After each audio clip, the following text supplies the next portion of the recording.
যুক্তরাজ্যে প্রায় ৪০ লাখ মুসলমানের বাস, ফলে ব্রিটেনের দ্বিতীয় বৃহত্তম ধর্মীয় জনগোষ্ঠী এখন মুসলমানরা।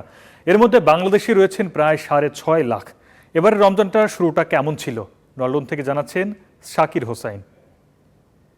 রমজান মাস বিশ্বজুড়ে মুসলিমদের জন্য আত্মশুদ্ধি, সংযম ও ইবাদতের মাস।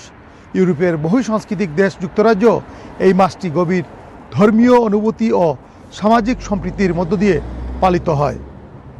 রমজানে দেশ জুড়ে মসজিদগুলোতে বেড়ে যায় মুসল্লিদের আনাগোনা।